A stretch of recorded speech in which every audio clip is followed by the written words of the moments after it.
मैं आपसे दो तीन चीज आज कहने आया हूं। सबसे पहले, ये जो लड़ाई है ये विचारधारा की लड़ाई है। एक तरफ कांग्रेस पार्टी, इंडिया गठबंधन और दूसरी तरफ बीजेपी और आरएसएस। हम कहते हैं कि देश को संविधान के माध्यम से चलाना चाहिए। हम कहते हैं संविधान मजबूत करना चाहिए, और बीजेपी और आरएसएस संविधान को खत्म करना चाहते हैं, फाड़ के फेंकना चाहते हैं। ये संविधान अंबेडकर जी का संविधान है, फूले जी का संविधान है, बुद्ध भगवान, गांधी जी, इन सब की आवाज़ इस संविधान के अंदर है। अभी मैंने बिरसा मुंडा जी की फोटो पर फूल चढ़ाए, उनकी भी सोच इस संविधान के अंदर है। और बीजेपी कहती है कि इस संविधान को खत्म कर देना चाहिए, और प्रधानमंत्री कहते हैं कि राहुल गांधी लाल कलर का संविधान लिए घूम रहा है। देखिए, इसका कौन सा रंग है उससे हमारी परवाह नहीं है, इसके अंदर क्या लिखा है वो हम बचाना चाहते हैं। नरेंद्र मोदी जी कहते हैं संविधान खाली है। ये देखिए, संविधान खाली नहीं है, संविधान भरा हुआ है। संविधान आपकी आत्मा है, देश की आत्मा है। और हमारे प्रधानमंत्री इसके बारे में कहते हैं कि ये खोखला है, खाली है। ये संविधान क्यों लूटना चाहते हैं? क्योंकि जो आपका है, आपका जो धन है, ये लेना चाहते हैं, और अदानी जी जैसे लोगों को ये पकड़ाना चाहते हैं। भाई और बहनों, मुझे कहा जाता है कि यहाँ पर ओबीसी की आबादी है, तो भीड़ में आज पिछड़े वर्ग के लोग होंगे।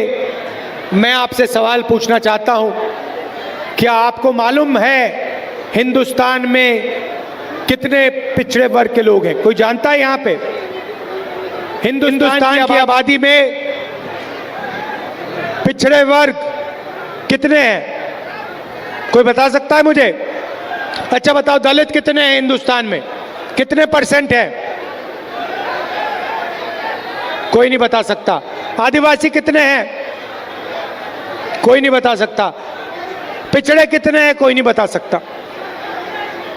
आपको अपनी ही आबादी नहीं मालूम। अगर आपको अपनी आबादी नहीं मालूम तो फिर आपकी भागीदारी क्या होनी चाहिए, आपको कैसे मालूम होगी? मैं आज आपको बताना चाहता हूं कि हिंदुस्तान में 15% दलित आबादी है, 8% आदिवासी आबादी है, और 50% पिछड़ा वर्ग की आबादी है। तो अगला सवाल उठता है, अगर देश में 50% पिछड़ा वर्ग है, 8% आदिवासी वर्ग है, और 15% दलित वर्ग है, उसमें 15% माइनॉरिटी और जोड़ दो, तो फिर इनकी भागीदारी कितनी है? दलितों की कितनी भागीदारी है? आदिवासियों की कितनी है? और सबसे जरूरी सवाल, पिछड़े वर्ग की इस देश में कितनी भागीदारी है? भाई और बहनों, आप मीडिया देखते हो, हर रोज शाम को टीवी पे डिस्कशन होता है, एंकर्स के चेहरे आप देखते हो, पत्रकारों के शब्द आप सुनते हो, पढ़ते हो। मैं आपसे सवाल पूछता हूं, मीडिया में ओबीसी वर्ग के कितने लोग हैं? कितने हैं? आदिवासी, दलित मीडिया में आपको कितने दिखाई देते हैं? एक नहीं दिखेगा, क्योंकि मीडिया में ना दलित है, ना आदिवासी है, ना पिछड़े वर्ग का कोई है। वही हालत हिंदुस्तान की सबसे बड़ी कंपनियों में है। प्राइवेट अस्पतालों के मालिक की लिस्ट निकालो, वहां आपको पिछड़ा वर्ग का कोई नहीं मिलेगा, दलित नहीं मिलेगा, आदिवासी नहीं मिलेगा। बड़े बड़े universities, colleges, private colleges, private universities की लिस्ट निकालो, मालिकों की लिस्ट निकालो, आपको कोई पिछड़े वर्ग का नहीं मिलेगा, कोई दलित नहीं मिलेगा, कोई आदिवासी नहीं मिलेगा। सरकार में, दिल्ली की सरकार को 90 लोग चलाते हैं, आईएएस अफसर हैं। मैंने पता लगाया, ये 90 लोग बजट बांटते हैं। जो आपके जेब में से जीएसटी का पैसा लिया जाता है, हर साल हिंदुस्तान की सरकार बजट बनाती है, उस पैसे को बांटती है। मैंने पता लगाया, 90 लोग निर्णय लेते हैं पैसा कहां जाएगा, झारखंड कितना आएगा, सड़क बनाने में कितना जाएगा, शिक्षा में, स्वास्थ्य में, डिफेंस में कितना जाएगा। भाई और बहनों, आप हैरान हो जाओगे। 90 अफसरों में से एक अफसर आदिवासी था, 3 अफसर दलित थे, 3 अफसर पिछड़े वर्ग के थे। और अगर हिंदुस्तान की सरकार बजट में 100 रुपए खर्च करती है, तो आदिवासी वर्ग के अफसर 100 रुपए में से 10 पैसे खर्च करते हैं। आपकी भागीदारी आपकी आबादी 8% और आपकी भागीदारी 100 रुपए में से 10 पैसे। दलित अफसर 3 हैं, दलितों की आबादी 15% और 100 रुपए में से 1 रुपया का निर्णय दलित अफसर लेते हैं। आदिवासी दलित 15% और 8% उनकी भागीदारी, उनकी आबादी, और सब मिलाकर 1 रुपया 10 पैसा 100 रुपए में से वो निर्णय लेते हैं। अब बात करते हैं पिछड़ों की। हिंदुस्तान में आपकी 50% आबादी है कम से कम। 3 अफसर आपके, वो भी पीछे बैठा रखे हैं, छोटे छोटे डिपार्टमेंट दे रखे हैं। और अगर हिंदुस्तान की सरकार 100 रुपए खर्च करती है, तो पिछड़े वर्ग के अफसर 5 रुपए का निर्णय लेते हैं। मतलब आपकी आबादी 50% और आपकी भागीदारी 100 में से 5 रुपए। और अगर आप आदिवासी, दलितों को और पिछड़ों को जोड़ दें, सबको जोड़ दें, तो 100 रुपए में से आपकी भागीदारी 6 रुपए 10 पैसे। आप कहीं के नहीं हो। आप जीएसटी देते हो, आप देश को भोजन देते हो, आप मजदूरी करते हो, और जब भागीदारी की बात आती है तो आप कहीं नहीं दिखते। प्रधानमंत्री 24 घंटा कहते हैं मैं ओबीसी हूं, मैं ओबीसी हूं, ओबीसी हूं। इसका क्या मतलब है? मैं आपसे पूछना चाहता हूं, हिंदुस्तान के प्रधानमंत्री ने अरबपतियों का 16 लाख करोड़ रुपए माफ किया है, अदानी का 16 लाख करोड़ रुपए, अदानी अंबानी ऐसे 25 लोगों का 16 लाख करोड़ रुपए माफ किया है। मैं आपसे पूछ रहा हूं, नरेंद्र मोदी जी ने पिछले वर्ग के लिए क्या किया, दलितों के लिए क्या किया, आदिवासियों के लिए क्या किया? मुझे बता दो, कितने किसानों का कर्जा माफ किया? महाराष्ट्र में चुनाव चल रहा है, बंबई में धारावी की जमीन है, सोने से भी ज्यादा कीमती है, 1 लाख करोड़ रुपए की जमीन है, अदानी जी को दी जा रही है। देश का पूरा धन इन्हीं 20-25 लोगों को दिया जाता है। कुछ समय में आपका जो स्टील प्लांट है ये भी उठा के दे देंगे। सारे के सारे प्लांट्स प्राइवेटाइज करते हैं। शिक्षा का सिस्टम प्राइवेटाइज कर दिया, अस्पताल प्राइवेटाइज कर दिए, इंडस्ट्री प्राइवेटाइज कर दी, और फिर यहां पे जो आपको पहले मिलता था, रिजर्वेशन मिलता था, उसको भी 14% तक घटा दिया है। 27% पिछड़े वर्ग को मिलता था और उनकी सरकार ने 14% कर दिया है। तो कैसे ओबीसी की सरकार है ये अरबपतियों की सरकार है, अदानी की सरकार है, अंबानी जैसे लोगों की सरकार है। और इसका काम आपका धन आपसे छीनने का है। भाई और बहनों, जीएसटी जितना आप देते हो उतना अदानी देता है। आप शर्ट खरीदते हो 18% जीएसटी आप देते हो, वही शर्ट अगर अदानी खरीदेगा उतना ही पैसा वो देगा। जीएसटी आप देते हो, सब कुछ आप देते हो और वो उठा के ले जाते हैं। बिना पूछे आपकी जमीन छीन लेते हैं। जैसे धारावी में गरीबों की जमीन है, मजदूरों की जमीन है, उठा के ले जाने और कोई चू नहीं बोलता। कौन बोलता है? कांग्रेस पार्टी बोलती है, राहुल गांधी बोलता है। ये मीडिया वाले जो बैठे हैं, ये जो बैठे हैं कैमरा लिए, इन्होंने कभी किसानों की बात की है? मजदूरों की बात की है? स्टील प्लांट की बात की है? कभी नहीं करेंगे। ये उनके हैं, अदानी के, इसलिए ये 24 घंटा मोदी का चेहरा दिखाते हैं।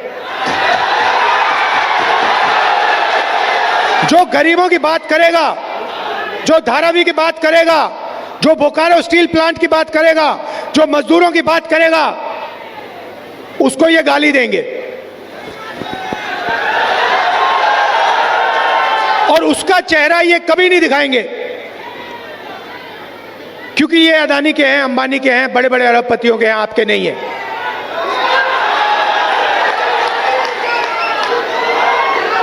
अभी देखिए, अभी मैं आपको दिखाता हूं, बताता हूं, उदाहरण देता हूं। 16 लाख करोड़ रुपए अरबपतियों को नरेंद्र मोदी ने दिया। अब देखना, मैं अब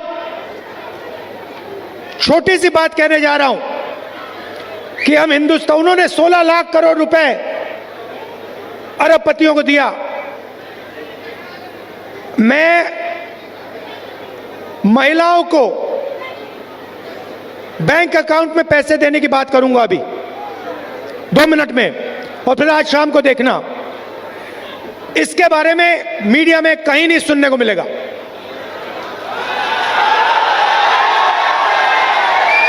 और अगर मिलेगा तो कहेंगे देखो राहुल गांधी गरीबों की आदत बिगाड़ रहा है।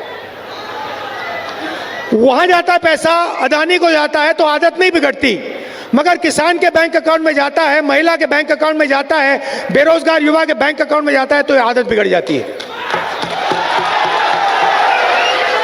मुझे कोई फर्क नहीं पड़ता, मैं बता रहा हूं। और अभी शुरू किया मैंने काम, अभी छोटा काम किया है। मैं बता रहा हूं, जितना पैसा नरेंद्र मोदी ने अरबपतियों को दिया ना, उतना ही पैसा मैं आपके बैंक अकाउंट में डालने वाला हूं। इस बार दिल्ली की सरकार नहीं आई, दिल्ली की सरकार नहीं आई, नहीं तो पता लग जाता आपको क्या है, कैसे सरकार चलाई जाती है। तो सबसे पहले मैंने आपको पिछड़े वर्ग की बात की, दलितों की बात की, आदिवासियों की बात की। सबसे पहले मैं बताना चाहता हूं, हम यहां पे जाति जनगणना करने जा रहे हैं।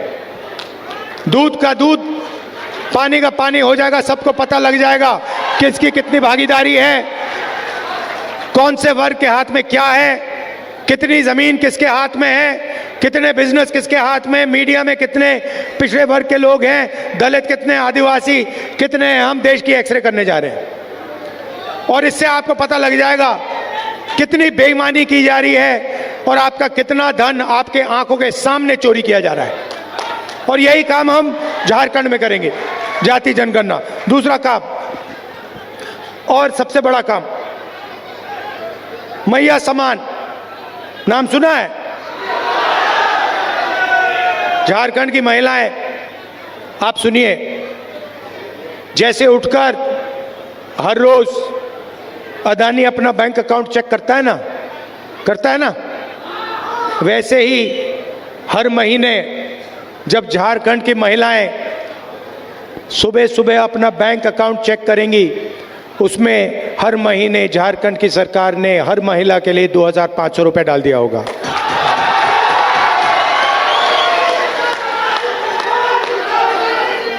किसी भी महीने पहले तारीख, जनवरी, फरवरी, मार्च, अप्रैल, मई, जून, जुलाई, अगस्त, सितंबर, हर महीने 1 तारीख को खटाखट खटाखट खटाखट खटाखट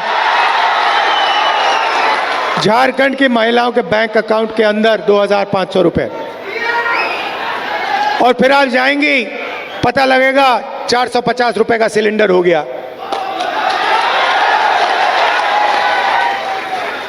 एसटी रिजर्वेशन 26% है, उसको हम 28% कर देंगे।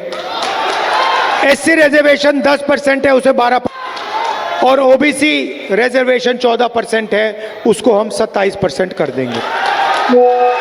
और ये जो दीवार बना रखी है 50% रिजर्वेशन वाली, लोकसभा में मैंने कह दिया है, इस दीवार को दिल्ली में हम लोकसभा में तोड़ेंगे और झारखंड में भी तोड़ेंगे।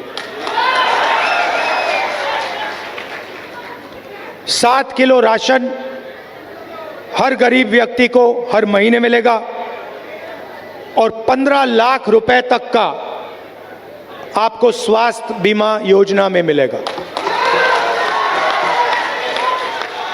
आप आज प्राइवेट अस्पताल में जाते हैं, किसान का बेटा बीमार होता है, किसी को कैंसर हो जाता है, दिल का दौरा पड़ जाता है, आप जाते हो, किसी को स्टेंट लगानी पड़ती है, किसी को वाल्व बदलना पड़ता है, किसी को ऑपरेशन कराना पड़ता है। जैसे ही आप जाते हो वहाँ पे मीटर शुरू हो जाता है, अस्पताल में मीटर शुरू हो जाता है। एक्सरे का मीटर होता है, एमआरआई का मीटर होता है, दवाई का मीटर होता है, ऑपरेशन का मीटर होता है। बाहर निकलते हो पता लगता है 5-6 लाख रुपए आपके गायब हो गए, आपके जेब से निकले, प्राइवेट अस्पताल में चले गए। इसीलिए हम योजना ला रहे हैं, आप अस्पताल जाओगे, इलाज कराओगे, ऑपरेशन होगा, एमआरआई, एक्सरे, दवाई जो भी होगा, आप अस्पताल में जाओगे, उनसे पूछोगे भैया बिल कितने का है, जवाब मिलेगा बिल में आपको कोई पैसे नहीं देने, 15 लाख रुपए तक झारखंड की सरकार देगी। भाइयों और बहनों, ये आपका पैसा है, ये उनका नहीं है, ये आपका है। ये धन जो है, ये जंगल जो है, ये जमीन जो है, जल जो है, कोयला जो है, ये आपका है। ये इसमें लिखा है, संविधान में लिखा है। इसीलिए ये संविधान को खत्म करना चाहते हैं। इसीलिए ये बिरसा मुंडा जी, अंबेडकर जी का सपना खत्म करना चाहते हैं, क्योंकि संविधान में लिखा है हर व्यक्ति एक जैसा है, हर जात, हर धर्म, हर प्रदेश, हर भाषा की इज्जत होनी चाहिए, इसमें लिखा है। युवाओं को नरेंद्र मोदी ने बेरोजगार बना दिया, नोटबंदी की, जीएसटी, गलत जीएसटी लगा दी, पता लगा हिंदुस्तान में रोजगार पैदा ही नहीं होता है। अरबपति चाइना का माल उठा के आपको बेचते हैं। हम चाहते हैं मेड इन झारखंड हो, मेड इन बोकारो हो, मेड इन इंडिया हो। युवाओं के लिए हर ब्लॉक में हम डिग्री कॉलेज खोलेंगे और डिस्ट्रिक्ट लेवल पे प्रोफेशनल कॉलेजेस खोले जाएंगे और 500 एकड़ के इंडस्ट्रियल पार्क हर डिस्ट्रिक्ट में रोजगार के लिए हम खोलने जा रहे हैं। हमारा लक्ष्य है, झारखंड सरकार का लक्ष्य है, आपके चीफ मिनिस्टर ने कहा है कि 10 लाख युवाओं को अगले 5 साल में रोजगार देने की कोशिश करेंगे। और अंत में मैं किसानों की बात करना चाहता हूं। धान के लिए आज आपको 2,400 रुपये प्रति क्विंटल मिलता है। हमारी सरकार आने के एकदम बाद उसी क्विंटल के लिए आपको 3,200 रुपये आपके बैंक अकाउंट पे मिलेंगे। 3,200 रुपये प्रति क्विंटल। ये मैं आपसे कहना चाहता था, हम किसानों की, मजदूरों की, गरीबों की सरकार चलाना चाहते हैं, छोटे व्यापारियों की, युवाओं की सरकार चलाना चाहते हैं। अरबपतियों की सरकार हम नहीं चलाना चाहते हैं। नरेंद्र मोदी जी अरबपति के हैं। नरेंद्र मोदी संविधान को खत्म करना चाहते हैं और मैं आपको स्टेज से कहता हूं, इस संविधान को हम कभी खत्म नहीं होने देंगे। कोई शक्ति इस किताब को नहीं खत्म कर सकती है। आप सबका दिल से बहुत बहुत धन्यवाद। शाम का समय है, आप दूर दूर से आए, कष्ट उठाया आपने, मेरी बात सुनने आए, इसके लिए दिल से आपका धन्यवाद करता हूं।